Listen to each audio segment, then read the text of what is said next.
Hello, and welcome to another episode of Wild Nights, a hockey podcast. Yippee! Now we're on Apple Podcasts as well. We did our paperwork. Thank God. And of course, even though we're in a new place, and if you're finding us on that new place, welcome. This is the first episode we've made after getting onto Apple Podcasts. Yes, it is. This is the Wild Nights podcast, hosted by a Knights fan. And a Wild fan. And as always, covering the weird, wacky, and wonderful things around the NHL. We took a week off. I know, unfortunately, we have lives outside of this podcast, and school is hard. Yeah, but it was also a very busy hockey week. No kidding. So busy. Well, it was busy unless you're a fan of the Predators or a fan of the Avalanche or a fan of the Oilers. Question mark? Question mark, because it was slightly more busy for one of those fan bases. And I can tell you, it sure as hell wasn't busy to a Knights fan. There were 3 games. None of them were good. Yeah. So, yeah. I don't remember what game I was watching the other night. It was either with Seattle or the Blues. And they just kept I know Seattle and the Flames game was very interesting. Yes. I feel like we should open with that conversation. So, I'm sitting in my apartment alone, not thinking about hockey. I think I'm playing on my computer or doing some homework or something.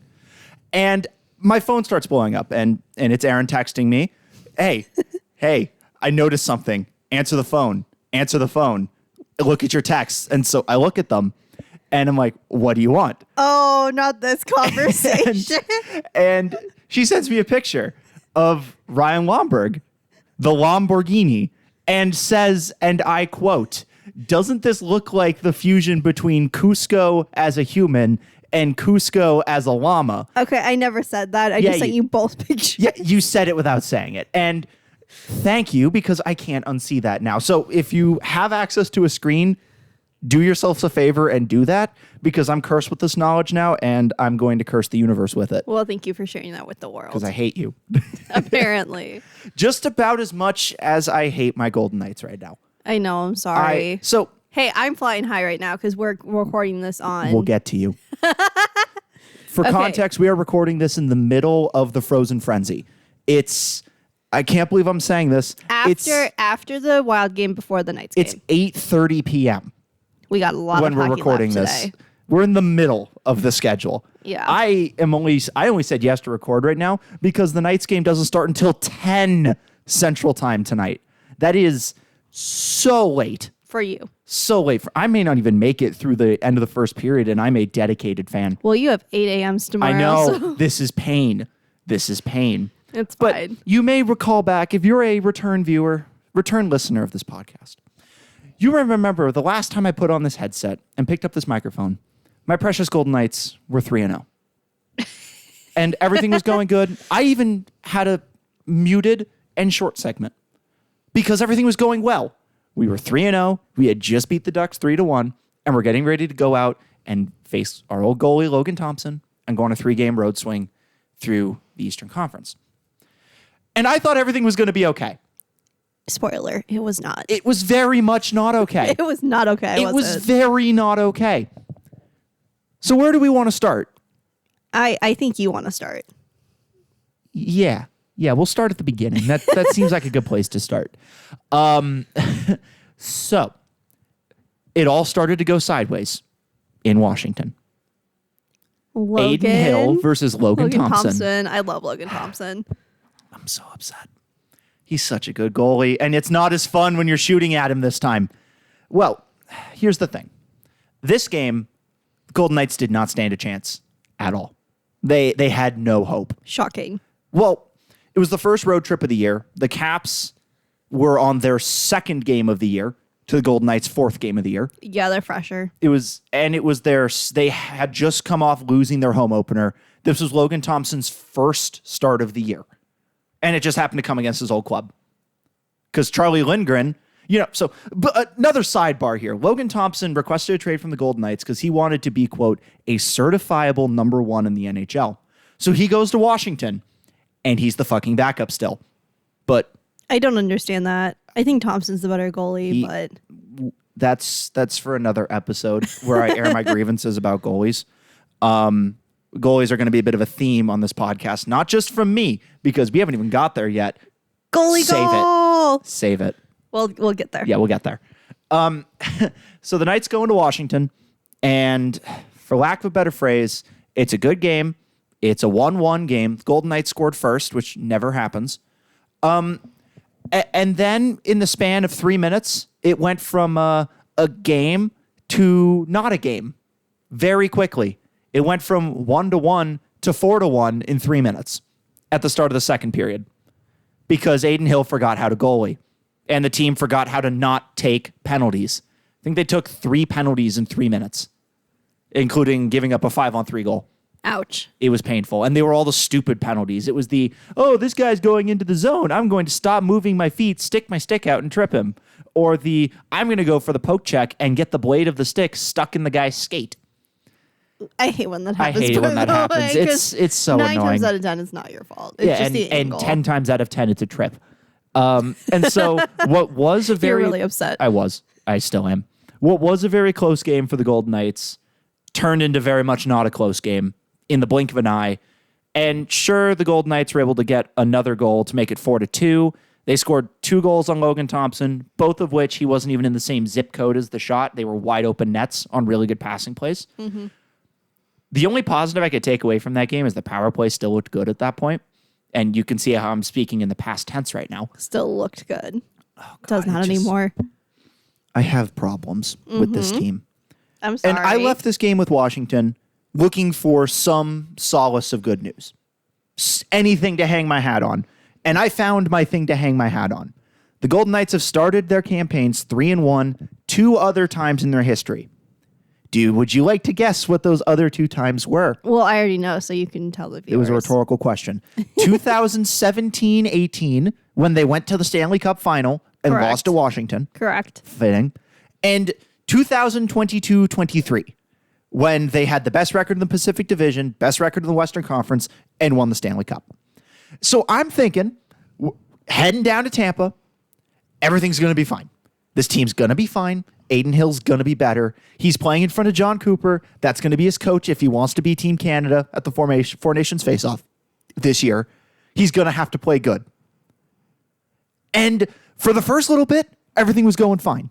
Until it wasn't. Golden Knights scored first, and then got scored on. And then they scored again on the power play. Pavel Dorofeev, really good. And then they got scored on again with 12 seconds to go in the period. Because if you follow my channel, which is you're on it if you're listening to this on YouTube, you will know I made a rant about snack time. And that is a problem that the Golden Knights have. Last minute of a period, I'm convinced the locker room attendants goes down the bench and said, all right, guys, we got oranges in the locker room for you guys after this period. So, focus on the game. But, if you finish strong, it'll be oranges and graham crackers. And they just get distracted and give up a goal in the last minute. So that happened. And it was 3-2 Golden Knights in favor going into the last 2 minutes of the third period. I'm sorry. I laugh every time you say snacks because now you actually filled me in on what it means. Yeah. It's basically the soccer analogy where like the kids get snacks at the end of the game. Yeah, these are professional athletes. They get snacks at the end of every period. And by God, they played like it. Up 3-2, 2 minutes to go. Adin Hill locking it in, looking good in front of his future coach for Team Canada. And then he gives up a muffin to Brandon Hagel. Shot from way outside the point, like way outside, beats him blocker side. And when I tell you that this game was going to go bad, we're gonna hop in the Wayback Machine real quick. Way back. To December, I believe it was... it was like December 17th, 2023. I am in Tampa, Florida at Amalie Arena watching the Golden Knights play the Tampa Bay Lightning. It's one of the last games before the Christmas break. Wouldn't it be the 23rd? No, it was actually the 20th, I think now. If I think back right, because they played one more game and then had the break. So I believe when it was... they were playing the Panthers? Yeah. I'm talking about the Lightning. Oh. I'm talking about the Lightning. Okay. We're going to get there. We're going to get there. We're going to get there. We're going to get there. I'm in Tampa. I'm watching the Knights play. It's the first time I've ever seen the Knights play on the road. Yes. And it's in a hostile audience. Yuri Patera's in net. because all hell has broken loose and Thompson and Hill were hurt at this time. And the Golden Knights were up 2-0. And then it was tied. And then they were up 3-2. And then it was tied. And then they were up 4-3. And then it was tied on a late goal.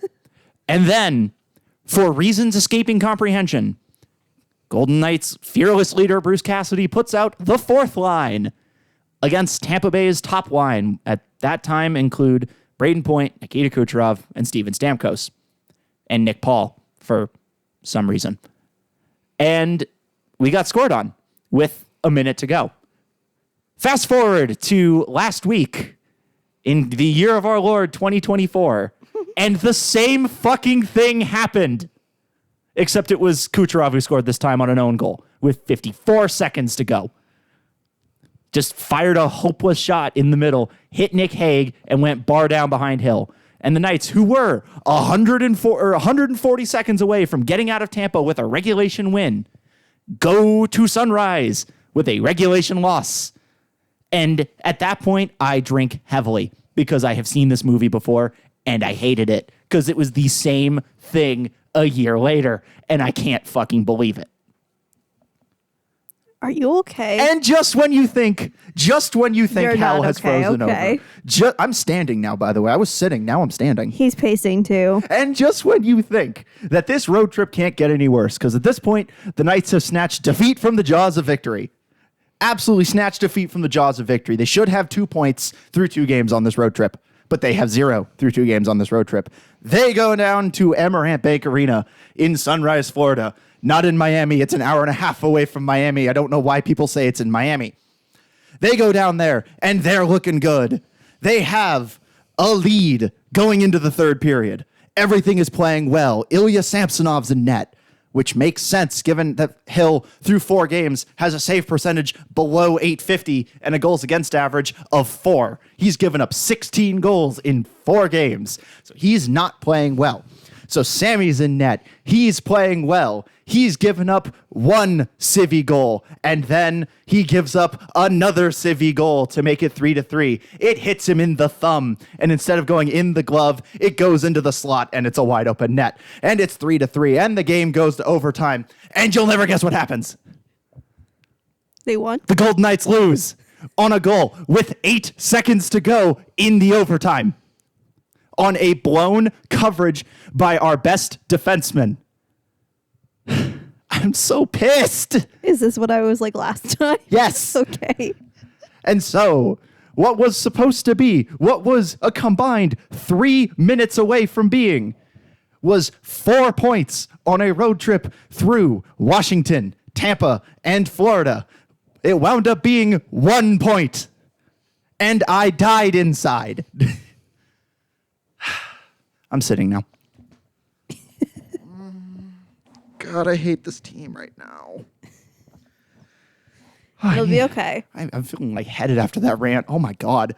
You were going. This is why You I were wish. gone. This is why I wish we recorded these podcasts in true living color, because that would have been like the greatest clip of all time. It's fine. I was red in the face. There was sweat coming down. Just like, oh my God, that was. I cannot wait to listen to this back while editing, because oh my God, I'm going to be on the floor. that is up there in the Hall of Fame of Ian rants on or off air. Here's the thing. We all have these moments. I had mine last time. I will say, though, again, I don't remember what game I was watching, but I'm like, man, whoever, I don't remember. Again, it might have been the Blues. I don't remember what game I was watching because I watched a lot of hockey. Welcome to the club. I know. It all bleeds together. It's so fun. It all bleeds together. Yeah. But I just remember thinking, wow, this team is getting the short end of the ref stick again. I feel so bad for them. Nice. Oh my God. So it's not just my team. Yeah. So now this is the last I'm going to say, and that's going to set up my actual conversation. Mm-hmm. Because you had to get all of that was necessary to frame where I'm sitting now. So I'm scrolling through Twitter this morning when I'm getting ready for school, and I see that there are 2 bits of news coming out of the Golden Knights because they got a couple of extra days off getting ready for this Frozen Face-Off. They play 2 games this week. They play tonight, the last game of the Frozen Frenzy, and then they play on Friday. So, good news number 1. William Karlsson is back. He's not going to play tonight. He's not going to play in the game against LA. But at least he's active. He spent Monday's practice in a red non-contact jersey, and Tuesday morning he was in a regular jersey. So he was ruled out by the coach for the game against LA, but he hasn't been ruled out for the game on Friday, which to me means he's playing on Friday. And thank God, because we need him. Need the offense, and more importantly, we need the defense. He's a left-handed Mark Stone. He's he's a left-handed Swedish Mark Stone. Yes. So, and he's got the best hair in the entire NHL. I will stand on business on that one. He has the best hair in the NHL. So there's that. The problem is this was paired with a second bit of interesting news, which was that after this road trip, Ilya Samsonov is going to be between the pipes for the 8:20 local start at T-Mobile Arena. Now, that's weird because Samsonov was brought in as the backup goalie, and backup goalies don't make 2 starts in a row. They don't do that. Yeah, that's fairly unusual. So the entirety of Golden Knights Twitter has, for lack of a better phrase, become the early days of Fortnite Battle Royale in terms of sheer chaos. What does that mean? There are a lot of very, very unhappy fans saying we traded the wrong goalie. We should have kept Thompson, made him the number 1, and traded Hill. I don't necessarily disagree with that. Or we shouldn't have traded Thompson in the first place because he was under contract. We could have kept him. But we, in a weird bout of franchise organizational character growth, we actually gave a player what they wanted, which never happens. But you know, I think the Knights really saw it as an opportunity to build their goaltending. Well, long term. The thing that makes this Thompson trade interesting is the player we drafted with the pick we got. Mm-hmm. Some 6'6" Russian goalie who's considered the next Andrei Vasilevsky, like the next great Russian goalie. So I think it's going to take 2 to 3 years to see if that trade worked out. The trade that didn't work out is the Paul Cotter for Alexander Holtz and Kira Schmid trade. That trade hasn't fucking worked because Cotter currently is like in the top 10 in scoring. He's got 5 goals to start the year. And Holtz has a whopping 0 goals and like 0 points. So that hasn't worked. Sometimes I just want to like get I want to the shake. GMs I want in to the room. Just ask. I want to shake Kelly McCrimmon so hard right now. Not his hand. Like grab him by the collar and just shake him to death. Sometimes. Okay, don't do a death threat on the podcast now. This is purely for satirical purposes. I would love to meet Kelly McCrimmon. I'd love to sit down and pick his brain because he's got a great hockey mind. Very frustrating, but it always seems to work. See, that's the thing. Though, I'm trusting the process. The thing is that you just have to consider, right? Yeah. Consider what the GMs are doing. Consider what, like, at the end of the day, we're not in the room. No. We don't know what they know. No, and we don't know what's said in the room either. Mm-hmm. Or like voice strategy or whatever. Correct. Listen. Despite how many times I said I hate this team, I love this team with every fiber of my being. That's why you hate them right now. Which is why I hate them right now. Because they are so much better than 3-2-1 through 6 games. I get you. I got you. I know. Have they played good enough to be better than 3-2-1? Abso-fucking-lutely not. No, they're probably lucky to have the points they have. They are lucky to have the points they have right now. And we are lucky. I'm counting my lucky stars that Edmonton is somehow worse than us right now. I know it's never. I know it's. They always say. The Preds. Oh God, we'll get there. We'll get there. I know they say there is a point where it is too early to look at the playoff points, but you have to hope that the teams that aren't supposed to be good start the year not good, and the teams that are supposed to be good start the year good, because then it immediately creates division within the division. And here's the problem: the Calgary Flames are the second best team in hockey right now. They're supposed to suck. They're supposed to be terrible. And I think they're going to intentionally start being terrible because they're supposed to suck, but they lead the Pacific right now. And then in second is Seattle, who's also supposed to suck, although they are buoyed by 2 extra points that they shouldn't have gotten against Minnesota 2 weeks ago. They probably should have gotten one of them. But well, if that was the case, we'd be ahead of them on points. But that's not the point. It's not the point here. The fact is the Knights left a lot of points on the table on that road trip. Yeah, and the Kings and the Kraken are tied right now at 8 points. Okay. Yeah, and you're trailing behind by 1. Well, we have our date with the Kings tonight, so we'll just let fate decide that one. Dun, dun, dun, which we all know what's going to happen there. It's a home game. We haven't lost at home yet this year, knocking on wood. So there's that. It's weird that we're exploring Samsonov because here's what we got right now. Here's the Vegas goalie situation. We have Aiden Hill, Stanley Cup champion, good goalie, playing like shit. And yet, I have a segment planned for this later in the podcast because this is the undertone of this podcast is going to be goalies. I have an interesting game to play with you. Okay. And I may have brought it up, but you probably don't remember. Oh, I probably remember. It's just... But I'll bring it up later for our viewers after you talk about Minnesota's great goalie situation.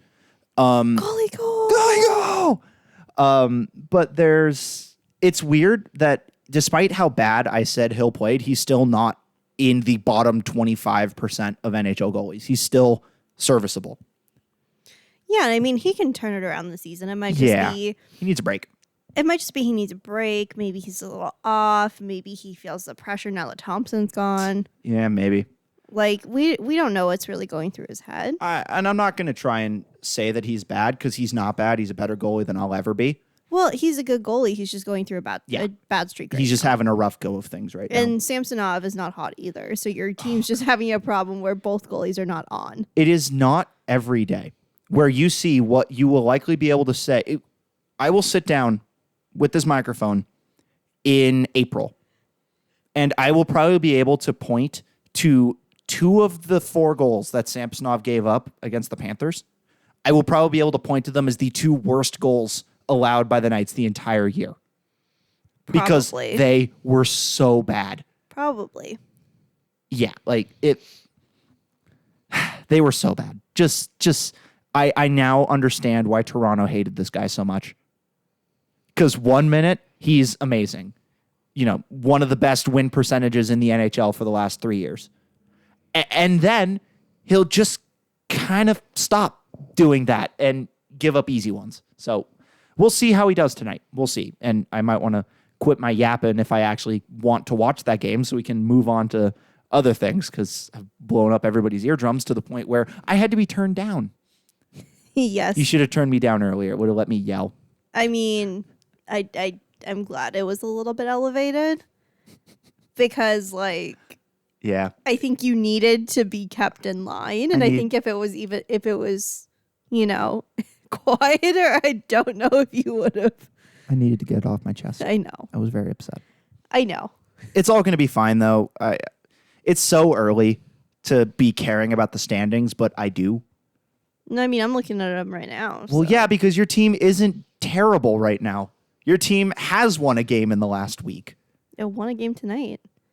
I'm coming off a win. My point exactly. We're coming off a win against the Stanley Cup champions from last year. 5-1. I don't want to talk about it. 5-1. Oh my God. I'm so excited. I called you laughing at goal number 5 because it was 4-1 at that point. How do you let John Merrill score a goal? No, it wasn't Merrill. I was just saying I thought it was. No. Damn. Although Chisholm looked actually decent at defense tonight. Well, this is a good pivot. How have the Minnesota Wild been doing since we last recorded? Have they lost since we recorded? I don't think they've lost since we recorded. Here's a bit of context. Here's the thing. They haven't lost in regulation because the Minnesota Wild haven't been behind this year. That's right. They haven't trailed. We are the second most second in most time without trailing to start a season all time. Right now, we're probably around like 350, 360. 360 minutes, by the way. That's insane. And the only team that is above us is the 1969-1970 Bruins with 457 minutes and 21 seconds. So you got to stay ahead for 3 more games. 2.5. 2.5. I hate that it's doable. It's doable. Here's the thing. Here's though. my question. If the other team scores first next game, it's over. Well, yeah, that's how being ahead works. No, I know. Who does Minnesota play over the next little bit? Let's see. Well, I thought we were going to lose tonight. So You guys play Tampa in Tampa next, okay, that could be an issue. and then The Flyers. you play the Flyers The in Philly. Flyers have won one game. If this you year. can get through that game, then God, the NHL app sucks. Holy moly, this is so not user friendly. I'm looking at the Wild. That was much better, by the way. No kidding. Then you have a chance to break the record in Pittsburgh against Sidney Crosby. We'll see. Yeah, we'll see. We'll see. It would be a really cool story because the Wild Here's are... the thing. I'm not holding my breath because I was thinking about this earlier. While Minnesota sportsmen in general are always skeptical, we basically are always just living to be disappointed by our sports teams. Well, the Vikings finally lost, so welcome to disappointment. I mean, yeah, but that doesn't really matter. Took way longer than usual. Yeah, I know, but here's the thing. At that point, Vikings are 5-1. Yeah. We'll see how the next game goes, because if we go on a losing streak, then we're It's going over. to be like, oh yeah, that's the Vikings. There we Oh, go. that's so Vikings. like that. There we go. That's right. Yeah. I feel like we all have trust issues with our teams. Well, So bad. It's so bad. this is a super weird tangent, but how does it feel to be able to watch the games now that they've ditched Bally Sports and moved to the DraftKings? FanDuel. The FanDuel network. FanDuel Sports Network. I was able to watch the game tonight because no more stupid Bally blackouts. Yep. So Welcome to the world of being able to nice. watch your team. It's so nice. You're now going to be able It's to so come to nice. these podcasts with the same amount of team specific knowledge that I do.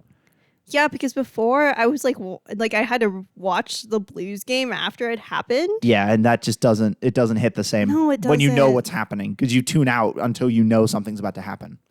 It really doesn't, and I'm super excited for it to actually. So get ready for this podcast to not just be one turbo nerd and somebody holding on for dear life.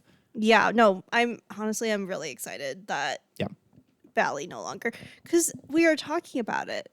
And I mean, last year, I know my dad was looking at getting a subscription, and he did, and it ended up still didn't getting work. blacked out Yep. the entire time. And he's like, Why? what the fuck? I'm Yeah. paying for the subscription. I'm in the zone. Yeah. Like There- that. Why? Let me paint an interesting picture for you guys. You are a resident of the Twin Cities. And you go to turn on your TV any time of the year. Any time of the year.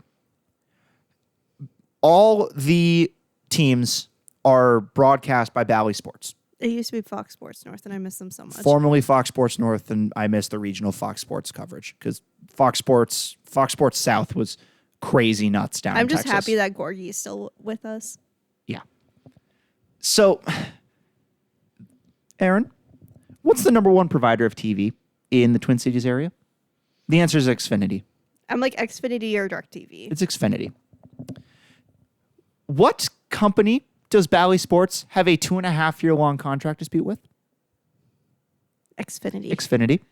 So if you are a fan of the Minnesota Timberwolves, the Minnesota Wild, or the Minnesota Twins, Yep. you haven't been able to watch a local broadcast as an Xfinity customer in 2 years. Since Fox Sports North, basically. Since Fox sold. Sports North, since the RSN crisis of 2 years ago, which saw almost every single sports team change providers. That's when the Golden Knights moved from AT&T Sportsnet to Scripps Sports. There was a chance there that I wouldn't have been able to watch the year they won the Stanley Cup. There was a chance that I wouldn't have gotten to see that. The nice thing, though, is that those are usually national broadcasts. Yeah, but like so- the 82 games before that, each team That's averages fair. about 6 national games a year. Yeah, that's fair. So, God, that must just be such a nice feeling. It really is. Now, just imagine. Because here's the thing. I signed up on my phone. because I have the Wild app, and it's like, oh yeah, sign up here because this is a thing that happened like the last 2 days. And I go and I sign up and I'm like, okay, I have 7 days to see if this works. Let's see if it works, because if not, I am canceling it immediately because I am not dealing with another bout of this bullshit. And it works. And I turned it on to my TV and I held my breath and I clicked on the broadcast and I could actually see. And I'm like, oh my God, I'm watching a game right now in the comfort of my own home. What? I'm going through the scores so far, so ignore me for a second. No. Tell me. You can't just do that now. You have to tell me. So I know Boston's down 1-0. Yeah. Yeah. The Predators are in search of their first point, and they look like they might get it tonight. It's still early at time of recording. Boston's looking Meh. really meh this The year. Toronto Maple Leafs, who beat the bejesus out of the Leafs, or who beat the bejesus out of the Lightning last night, 5-2, are trailing 5-1 to Columbus. Really? Yeah. Maple Leafs are going to do what Maple Leafs do, I guess. Leafs gonna Leafs. Mm-hmm. Colorado's winning, which makes me sad. Edmonton's winning, which makes me really sad. Who are they playing? Edmonton, Carolina, And who's Colorado playing? Seattle. Okay, well, that was bound to happen. It's Seattle. Yeah, and Connor McJesus has his second goal of the year. Anyway, speaking of goals, imagine what would have happened if this handover of Bally Sports from the Minnesota Wild had happened a week earlier. The majesty that you would have gotten to witness. Shot in from the outside of the zone. Philip Gustafsson gloves it, puts it down, and sends it down the ice into the goal for a power play goal. How you feeling? I saw it come across my screen. I'm actually not entirely sure if I just was unable to watch the game that night. Yep. Or if I don't remember, honestly. Like, the network bullshit, I'm just glad it's over. It was everywhere. No, it was everywhere, and I was able to look it up on Twitter. I love Twitter. Twitter's fun. We have a Twitter now. Plug it. I know. Yeah. So, we do have a Twitter now. It is at Wild Nights Pod. And I've had my posting privileges taken away already. I wouldn't say taken away. I would say supervised. Yeah. You like to bait Oilers.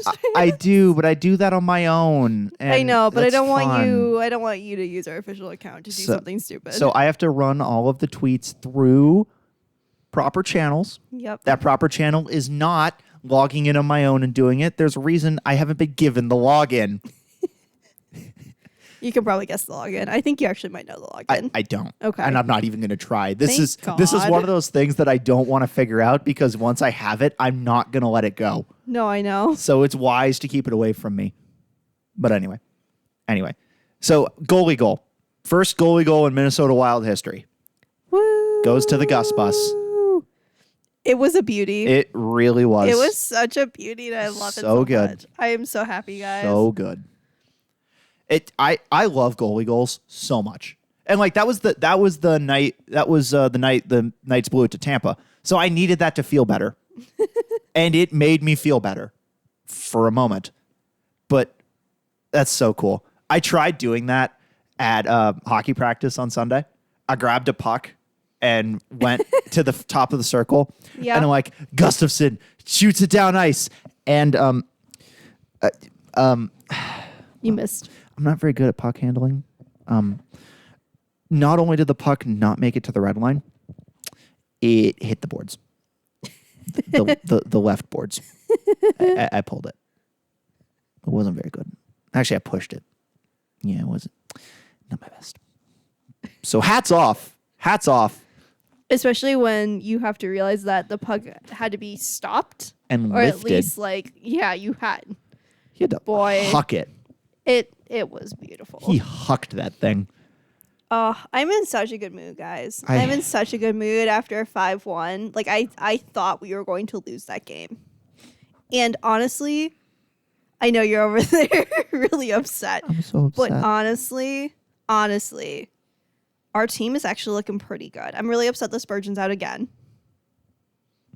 Yeah, is he ever going to be healthy? He's played, 4 games in the last 2 seasons? More than that, but also don't talk to me, Mark Stone.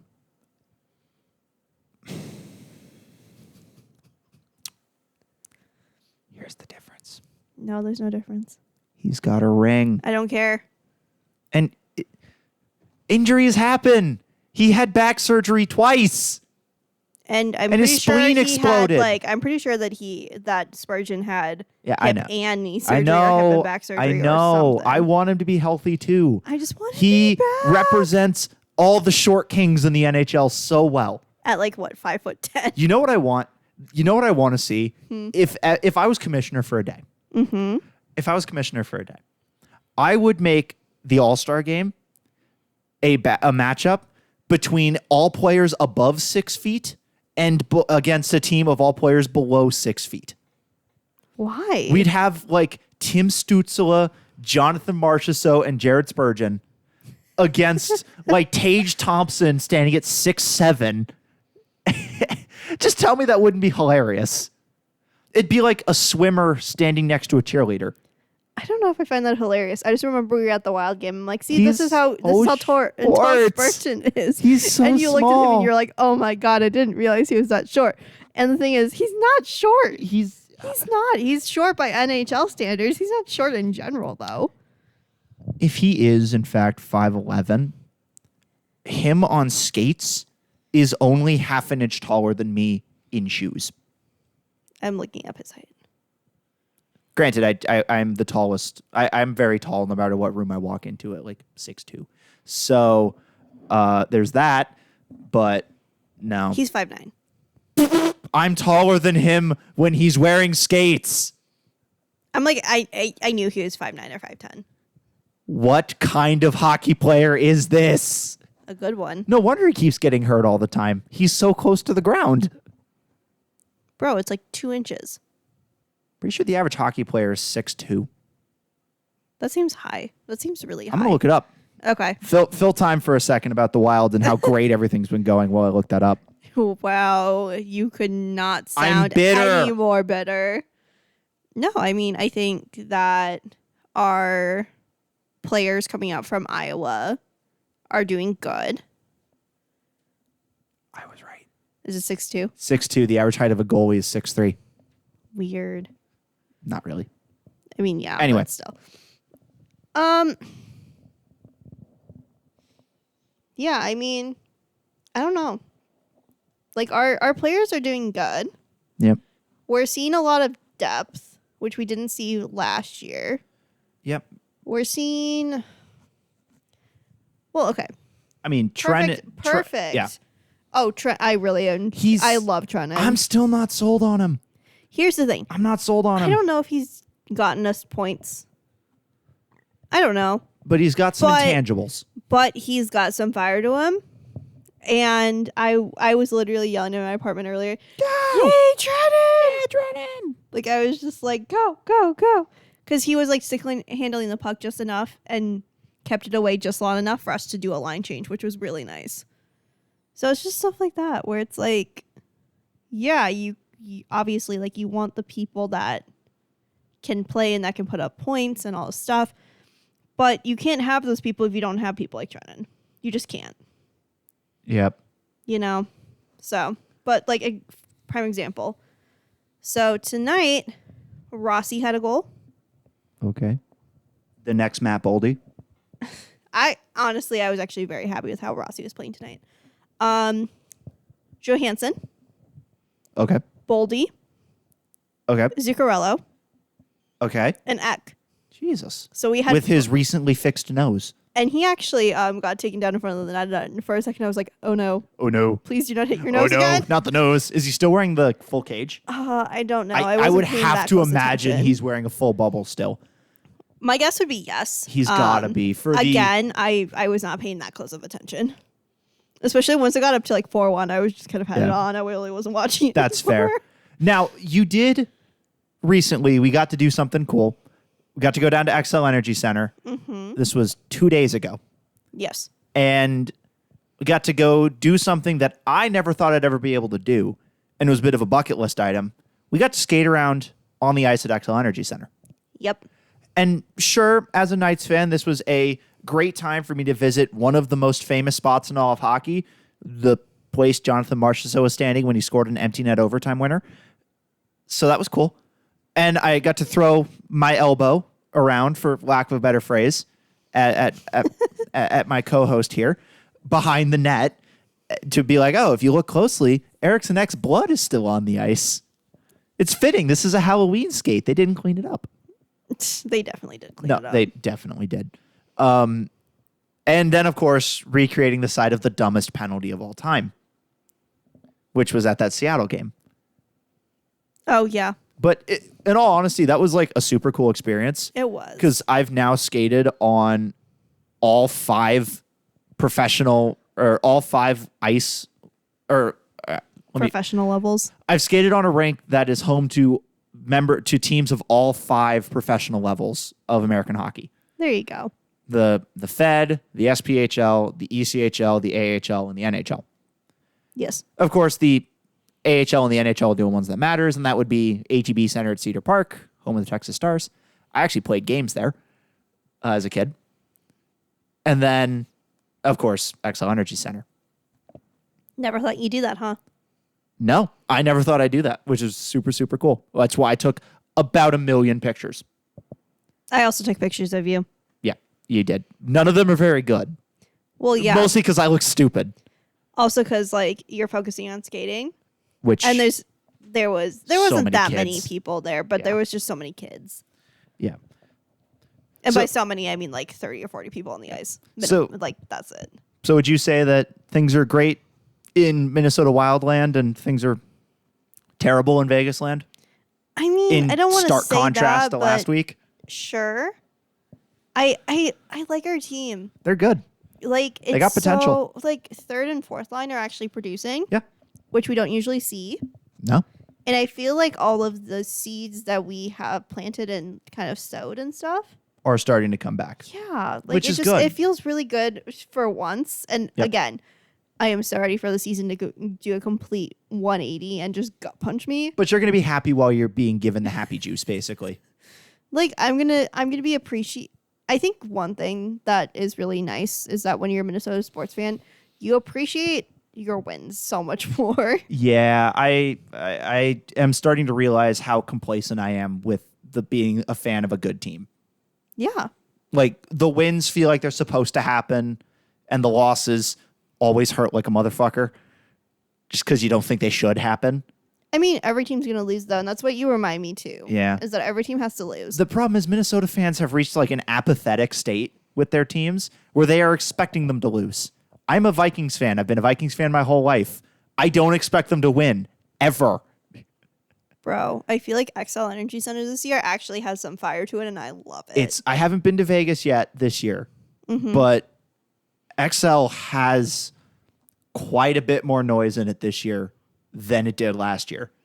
I mean, we also went to a lot of games the second half of the season, not the first half of it. Yeah, but the first game we went to, or I know the first game I went to, they were still in the hunt. And then, of course, the famous 10-7 game against the Canucks, where that was fucking amazing, man. I'm so glad that we were there. I don't think it was loud because I don't think it wasn't loud in there because the vibes weren't good. I think it wasn't loud because they had gotten up and cheered 10 times. Yeah, you could tell by the 8th goal, it was just like everybody got up and like did like slam poetry snaps. At that point, our voices were shot. It was hilarious. No, it was really funny. It was so funny going to the game because what was the score even going into it? It was like 4-7, and it was going into like the third period or something like that. Crazy. Like it was insane. So yeah, by the time you get to like the 9th goal, you're like, okay, this is great, but gosh, my voice hurts like a motherfucker. Yeah. So, do we want to take a quick jaunt around the NHL and talk about some of the wacky, wonderful news that's happened, not only on Frozen Frenzy night, but have an interesting conversation about goalies? I mean, I also wanted to pivot to the PWHL for a minute. Oh, go ahead. We have a schedule, y'all. Yay. Frost opens December 1st. Yep. 5 p.m. We're going to be there. I want to go so bad. We're going. Hell or high water, we're going. Because 1, it's going to be a sellout. 2, it's going to be awesome. And 3, it's going to be awesome. The nice thing is that if it is a sellout, they'll just open up the They'll upper deck open like up they the upper usually deck. do. Yeah. Yeah, I'm not concerned about getting tickets. It'll be a great time. No. I mean, if they opened up the upper deck for like the playoffs last year, Yeah. I'm sure they have no issue opening up the upper deck. Yeah. So, and by upper deck, I mean the club level.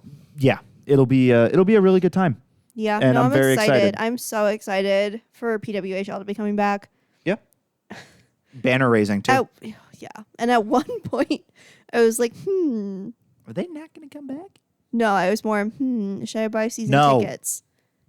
And my mom made a very good point, and you made a very good point too. She's like, Erin, how much hockey are you actually going to watch? Yeah. How much hockey can you actually feasibly watch? Yeah. How much can you feasibly watch without going insane? Especially like in person. I mean, I never get tired of Granted, those package I was looking at was only 7 games. So that's 6 more PWHL games than we've been to. 5 more than I've been to. 6 more than 6 more than I've been to. I've been to 1. Yeah. Now, I know that's going to change this year. Oh, yeah. Mostly because I was expecting them to be the only good hockey team in Minnesota, and yet the Wild are off to this good start. They're not leading their division I want because to throw the Jets something haven't at lost you, yet either. But the thing is, I'm too happy right now to even That's fair. That's fair. Want to respond to that comment physically. Yeah. But yeah, no, that's awesome that the PWHL schedule's out and it's gonna happen. The new branding, I cannot wait. I have a feeling you're gonna splurge on one of the new jerseys, which I can't say I blame you, or get an old one, or a sweatshirt or something. Yeah, there's some cool stuff. There's some cool merch. Or put it on my Christmas list or something. Yeah. So, all right, let's take our swing around the weird and wacky in the NHL. Yes, please. Entry number 1, Fanatics. We're gonna have to talk about Fanatics. Okay. There's a goalie. His name's Vitek Vanacek. Okay. He plays for the San Jose Sharks. Okay. Oh. You know where this is going. I sent you this. You sent me this. Fanatics misspelled his name. Actually, I think that's more on the team manager or the team management. Doesn't matter. Even if it is on the team management, it's on Fanatics. It's Fanatics' fault. It's Fanatics' fault. So we got a week into the year before Fanatics had a screw up. Yeah. So there's that. Yeah. Topic number 2. Jacob Trouba's elbow has entered the season. He got his first elbowing penalty tonight. Who's he? The captain of the Rangers. He has a history of killing people with his elbow. He has a propensity to elbow? He has a propensity to elbow people. Well, we can't use that as character evidence. Shush. Damn. Shush. So, yes, he laid his first massive elbow against the Montreal Canadiens tonight and basically killed somebody. So there's that. I mean, look, if Eck can survive an elbow and not get a penalty out of it. Oh, that was upsetting. Yes. I hope he got a penalty on that. Yes. Okay, good. And topic number 3. Through a week and a half of the season. Mm-hmm. Money Puck, if you're not familiar with Money Puck, they're a great place for projections and stats and stuff. I find their in-game predictions to be a little jank, but some of their underlying data is really fun to look at if you're bored. And I have a chart of the top 20 worst goalies in the young NHL season based on goals saved above expected. That's interesting. Goals saved above expected is a stat that basically is the best way to quantify how good a goalie's playing. Basically, they have a system that assigns like a likelihood of scoring to every single shot that a goalie faces. And goals saved above expected is the number of goals that the goalie has made saves on that were above the expected amount. Basically, it's the amount of goals the goalie's supposed to have given up based on the number of shots he's faced. That's the stat. Makes sense. So we have relishing this so the much 20 right now. worst goals saved above expected through the first bit of the season. Okay. Do you want to start? Where do you want to start? Where do you want to go? You want to go 20 down, 10 down, top 5? Let's do top 10. Top 10. Or I guess like worst 10 technically? Yeah, the worst 10.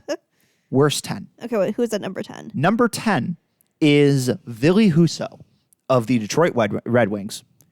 He has given up at the time that I took the stat from, which was like 3 days ago. Mm-hmm. He had given up 4 goals on a expected goals of 1.2, giving him minus 2.8 goals saved above expected. So he's given up almost 3 goals more than he's supposed to. Interesting. Number 9, Caden Premu. He doesn't count because he's played like 1 game, but he gave up 2.8 goals above expected. Number 8, goalie of one of the best teams in the NHL right now, Connor Ingram of the Utah Hockey Club. He's given up 3.1 goals more than expected. Number 7, goalie for the worst team in the NHL, UC Saros of the Nashville Predators. I was going to say that has to be the Preds. He's given up 3.2 goals more than expected. Okay. Number 6, Devin Levi of the Preds. Is this per game? No, this is for the whole season. Okay. This is for the whole Devin Levi of the Sabres, 3.3 above expected. We're cracking into the top 5 with Artur Silovs of the Vancouver Canucks, 3.5 goals above expected. Number 4, Elvis Merzlikins. Elvis has left the building, 3.6 goals above expected. Which team is he for again? Blue Jackets, who are shockingly good, but he's a really bad goalie on a shockingly good team. Number 3 is a goalie with a crazy ass story, which I think warrants its own podcast, like its own topic. I actually might save this topic for our conversation on our other podcast today. I want to talk about. Definitely not plugging our other podcast, because it's such a wacky ass story that I think you and Kenny would love it. Oh yeah, no, definitely bring it up. For those of you who don't know, which most of you probably don't, we have a podcast called Today I Want to Talk About, where it's a variety podcast. The two of us and one of our buddies from law school sit down, and there's 3 of us. There's 2 brain cells between the 3 of us, and it never goes well. It just never goes well. So basically, feel free to stop on over there. Yeah. We cover a variety of topics. Each person picks a different one, which is why it's called Today I Want to Talk About. And one of those next topics will include the tale of Ivan Fedotov, the 3rd worst goalie in the NHL right now, giving up 3.9 goals above expected. Yeah, and I want to hear about that story. I'll give you a quick hint. He disappeared about 1.5 years ago in Russia. Oh, no. And wound up in Antarctica. Okay, so yeah, we're going to fast forward before you tell we'll the skip story. that. Yeah. I'll save that. So if you want to hear the full story, if you don't already know it, hop over to the Today I Want to Talk About podcast, and it'll be pretty obvious which one it is. It'll probably be episode 4. I make the titles, so you'll know which one it is. Number 2, an entry that makes my heart happy. Stuart Skinner of the Edmonton Oilers. I was going to say. Is the 2nd worst goalie in the NHL right now, with giving up 3.9 goals above expected. And at the 1 spot. Is it the Sharks? It is not the Sharks. Is it the Flyers? It is not the Flyers. Who? It is Alexander Georgiev of the Colorado Avalanche. You're kidding. He's given up at the time of when I pulled the stat, which was a few days ago. He'd given up 20 goals in the season. That is 10 goals above the expected amount he was supposed to give up. He's given up double the amount of goals he was supposed to have given up, according to Money Puck's model, making him tonight's biggest loser. He's so bad. Because he gave up, what? I think he gave up 5 against Vegas and then 5 the next night as well. I think he gave up 5 goals in 3 straight games. Oh. So he's like Hill, but only a little bit worse. But only a little bit. Only a little bit worse. So yeah. It's not the year of the goalie. I'll leave it at that. Now, well, it looks like also, like if you compare him with Hill, at least Hill is probably facing more shots then. And for the record, Hill isn't in the top 20. I know. Despite how shitty he's been playing and despite my massive rant from, my God, that was 40 minutes ago now. He's still not playing the worst. There are teams that have both their goalies in their tandem on this list. That's so sad. You've got both Ottawa goalies. You have both Edmonton goalies. And you have both Nashville goalies. I really hope the Jets lose against the Blues tonight. They're not going the to. only team that hasn't lost yet this year. I know. They're good. I don't know how. I don't know if good is the They're flying word. higher than they should be. They're not actually that good. They're good, but they're not actually this good. Well, they played the Penguins, the Sharks, Yeah. us, where they won in OT. Yep. The Blackhawks, where they won in OT. Yeah. The Oilers, Okay, which they beat 6-0. So they've played nobody. They played the Oilers on their home opener when they played terribly. They play the Kraken next, and then they play the Flames, God, Maple Leafs, Red Wings. They haven't. They won't play a real team. They play the Lightning on the. Oh my God! They November. will have literally through their first 10. They will have played 2 real teams in the Lightning and the Leafs, and Minnesota. So 3 real teams in their first 10. No wonder they're undefeated. They've been basically playing AAA teams all year.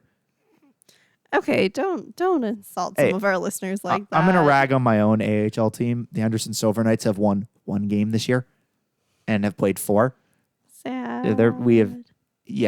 There's going to be another episode in the future where I completely light on fire the Golden Knights prospect pool because it's bad. Like, it's dire. You guys aren't good about prospects, though. You guys aren't. Like, you're better about trading for people than you are prospects. You kind of brought this up earlier on the show, and I want to go back to it. Mm-hmm. You said, wouldn't it be cool to put yourself in a room with the GM of your favorite team? So I'm going to pose that question to you because I want you to pose it back to me. If I put you in a room with Bill Guerin and you got 10 minutes, what would you ask him? What do you want to know? What do you want to pick his brain on? I know what I'd ask him. I know what you would ask him too, and I'd probably start off with what you want to ask. Yeah. Which is the Parise Suter buyout. And what the fuck were you thinking? Not even what the fuck were you thinking, just what was your reasoning behind it and why did it go down the way it went down?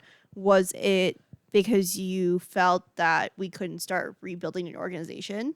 Or you couldn't trade him, or the salary retention would have been too much? Or, you know, because obviously we see what happens on the ice. But if you're faced with this 13-year conundrum deal before they were, ruled whatever they were ruled. Yeah. And now it's only 8. Yeah. Which I think is honestly, I think it was a good call. Good call on whoever decided to say that 8 was the max. For context, the last CBA negotiations, they changed the maximum contract length from 13 years to 8 years. Which I think was a good move. Good call. Yeah, it was a good call. I think I'd ask him about that. I think I would ask him what his strategy has been to build this team, because I would say, and we all know GMs like this, where you look and you're like, what the fuck, Bill? Or what the fuck, insert who's ever name here. That is my existence. Yeah, but it paid off for you, didn't it? Once. Yeah, but that's my point, is that you guys have been a competitive playoff team from the start. Okay. And you guys even went all the way a couple of times, and you won at least still once. Find it hard to fathom that even with the buyout penalties, the Wild have missed the playoffs once since those buyout penalties, and it was last year. We've always been a bubble team, and I think the reason why last year, because I mean, Coaching. I think John Hines finally has gotten to a point where I think he's comfortable with the team. I think the team trusts him. I think that I'm assuming Hockey Ops trusts him at this point. Yeah, and the team has an identity now, which is good to see. I could even see it in the first 2 games of the year that I was at. And we have young players, but we have some people that can foster those young players. And I feel like the young players are getting more experienced, which is good. Yeah. So I would really like to pick his brain kind of about his strategy with that. Because obviously when we've all been saying what the fuck, Bill, the last 2-3 years. Yes. Yes, you have.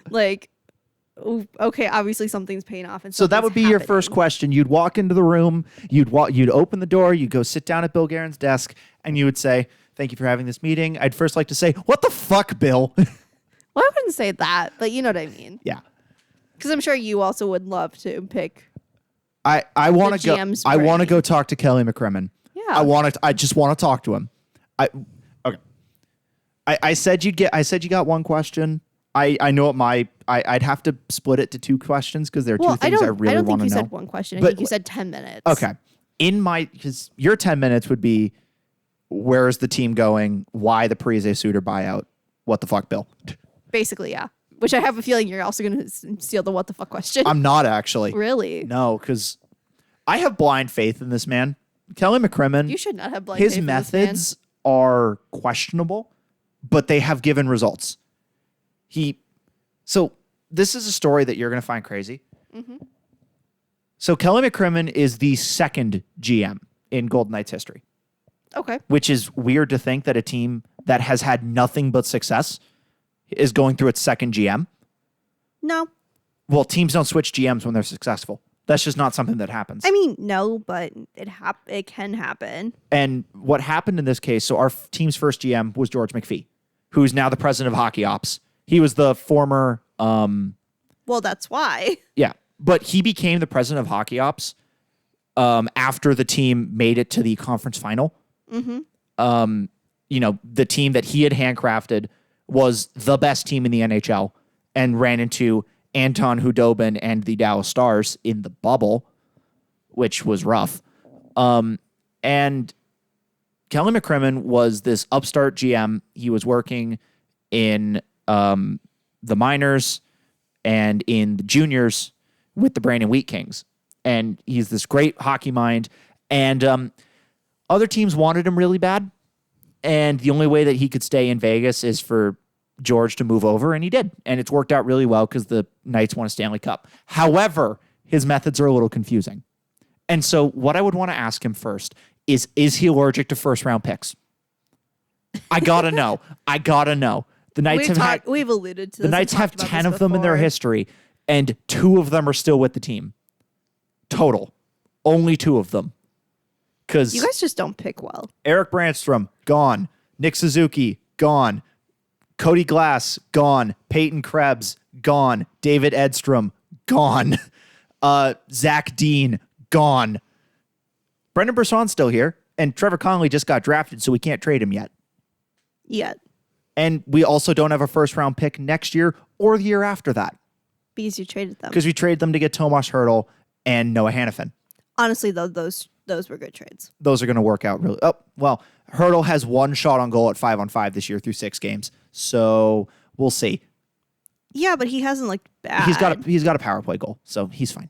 Yeah, he hasn't looked bad. He just So, hasn't looked fantastic. That's the first thing I'd ask him is, are you allergic to first-round picks? Okay. The second thing I'd ask him is what happened with Jonathan Marchessault? I gotta know. You want the tea. I gotta know what's You want the tea. I have to know what the truth is. I have to know if the reason that Marchessault is a Nashville Predator right now is because he wanted 5 years and you only wanted to give him 4. I have to know if you guys were even on money and it was just the 1 more year of term. I gotta know. It keeps me up at night. Not because he's playing well in Nashville, because God, he's not. No one is. Nobody's playing well. And Steven Stamkos has 1 goal in Nashville in 6 games They went after superstars. at the end of their prime.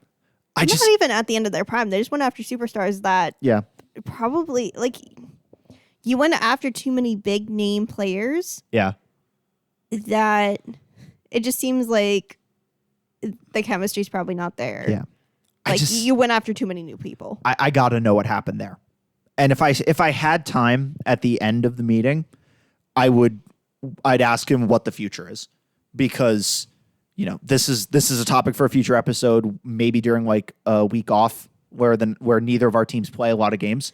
That's fair. I want to know what the hell's going on with the future, because the prospect pool thin, the goalie pool deep but kind of not deep at the same time, because they kind of suck, obviously, because the Silver Knights are terrible. And I want to know if the team that I root for and live and die for is going to have a Buffalo style rebuild in 4 years. Because if that's the case, I'm going to hate my life for a few years. But it'll make for some great clips on the podcast in 5-6 years when I'm losing my mind after the fourth straight losing season. If we're even. Fire still doing everybody. this. I'm having a good time. Oh, no, I am too. I'm just saying. Fair enough. Life 6 happens. years down the road. Life Wow. happens. How many podcasts make it to 6 years? Not many. I can tell you a podcast that won't make it to 6 years. The third most popular podcast in the world. The Talk Tua podcast. I'm not even. Yeah, don't even dignify that with a response. And I just don't even know what that is. And I want to remain in my blissful bubble. I've heard you guys talk about it, and I just don't want to know. Just stay there. Just stay there. Don't want to know. You are better off staying there. You're better off staying there. Don't engage. Don't engage I'm with not. Don't engage with the tomfoolery.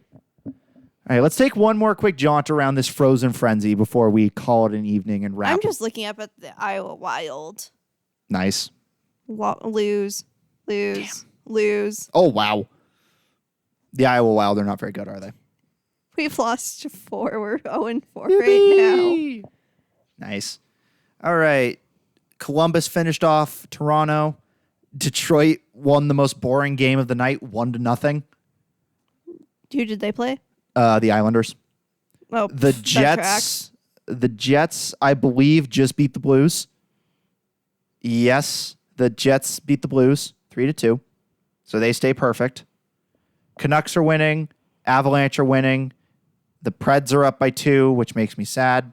The Oilers are up by 2, which makes me really sad. Senators are going to win. They're up 4-0 over Utah. Calgary is up 1-0. And they're just getting started in Anaheim with the Sharks. Yep. God, Frozen Frenzy's a fun time. It just never stops. Wow. Ottawa's kicking the snot out of Utah. Hey, all I'm going to say is you convincing me to record this podcast has filled the 2-hour void between... I didn't need to do much convincing. Also, it's 4-0. Blech. Again, from this... The Senators are literally up 4-0 against Utah. Yeah. And there's 15 minutes remaining in the second period. Yikes. All right. That could be a high-scoring game. All right, let's make some calls before we head out for the evening. Okay. Where do you think, because we're probably going to have 2 games if we count tonight between now and the next podcast? Because the next one we'll probably record it on Friday or Saturday. Probably Sunday. Okay. How are our teams going to be? I'm saying 1-1. I'm saying 1-1 between now and the next podcast. I think my team only has 1 game, don't they? Yeah, I think so.